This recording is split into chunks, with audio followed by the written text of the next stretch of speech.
Let's move on to the one and only America's sweetheart, Robin DiAngelo, who is now battling plagiarism charges. There was a complaint filed and first reported on by the Washington Free Beacon. Robin DiAngelo, of course, is the author of the best-selling book, White Fragility.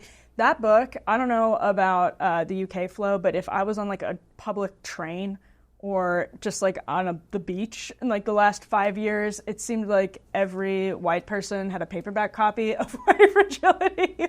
Yeah, it was the hot white girl summer that we'd all been dreaming of was ruined by Robin DiAngelo that year. She just rained on everybody's parade. But I mean, this book was just a massive success. This woman is charging tens of thousands of dollars for public speaking engagements, especially at universities. It's been integrated into curriculums, corporate America, all over the place.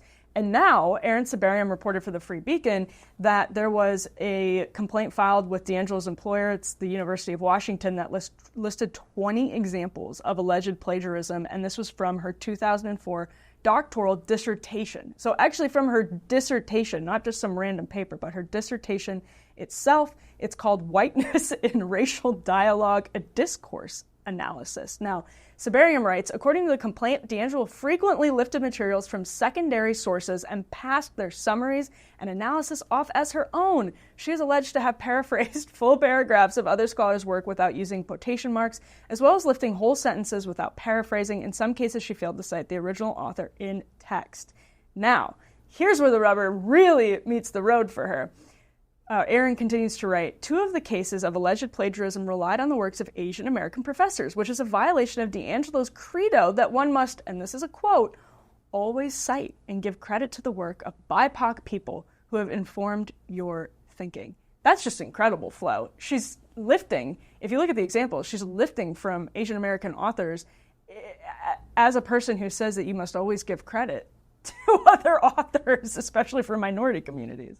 It's kind of too good to be true, actually. But, you know, there's 2 things here. Firstly, does DiAngelo think that Asian Americans are BIPOC? I'm not even sure she does. I think in her worldview, Asian Americans might be so-called white adjacent. So bad luck to them. They have to be plagiarized and don't get credit under the BIPOC system that she has enacted. And secondly, it's just a signal of where we are at in academia, I think. I mean, I know we've had all of these stories. There was Claudine Gay and previously to that, many others that kind of came out around the same time of plagiarism happening in people's PhD thesis. Look at the broader issue. Academia is in a dire state. If you read White Fragility, which has not been accused of plagiarism, it is just bad writing, bad academia, bad critical analysis. Someone like Robin DiAngelo is making good money. She was making tens of thousands of pounds of dollars off speaking arrangements that she was making agreements with commercial groups, with universities, with high schools to come in and talk to people about white fragility and the idea of white guilt. That itself, that racket is what we should be most interested in.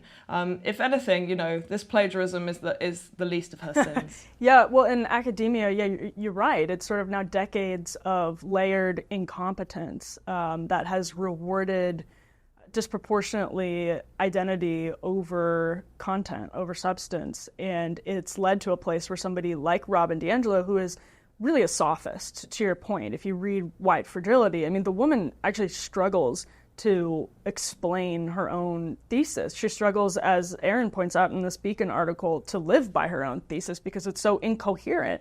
Not to say plagiarism is right. Your point about whether Asian Americans are BIPOC is pretty hilarious too. Should we probably consider them AA? Actually, it's however you identify, and that's one of the things I wanted to mention is I've seen the new Matt Walsh movie, Am I Racist? It's sort of a follow-up to What is a Woman?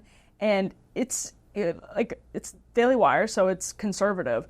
It is surprisingly funny because it's kind of like what Sacha Baron Cohen did in Who is America on Showtime a couple of years ago, but in a way almost braver on the race issue.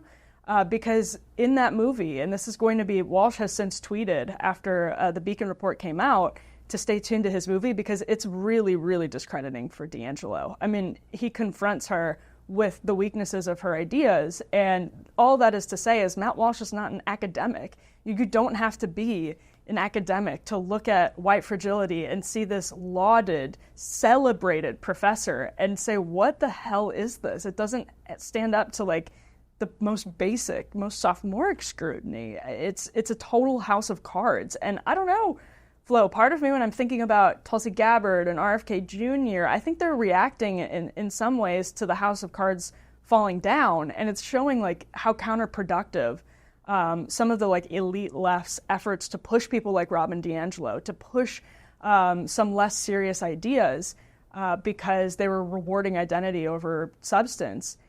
That could really be counterproductive for them because it's going to push people to the other side when they see what happened. Hi, Robin. Hi. And what's your name? I'm Matt. Matt. Hi, Matt. Nice to meet you. I just had to ask who you are because you have to be careful. Yeah, and also I feel, maybe I'm too much of a softie on this, but I feel a bit sorry for Robin DiAngelo because there was a moment, of course, where she was riding the wave of kind of post-BLM guilt that allowed her to create a brand for herself as almost like the white whisperer. She was someone who would come and tell uncomfortable home truths to white people about whiteness, about their own position in society post-2020. She actually had a moment there to really capitalize on it and move on. But instead what she's done is continuously double down on this more and more archaic kind of rhetoric about race relations that becomes increasingly siloed and increasingly simplistic. And as you say, she can't actually back up her own arguments, so she's caught completely in a knot of her own creation.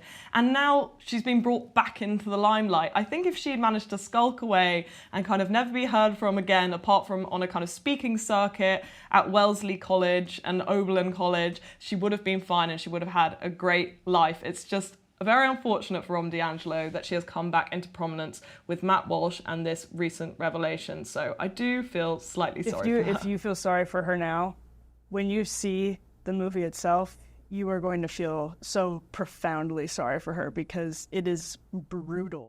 If you like this video, make sure to subscribe to the Undercurrents channel and click that notification button as well. It helps us keep doing independent journalism. We appreciate it so much. Thank you for watching.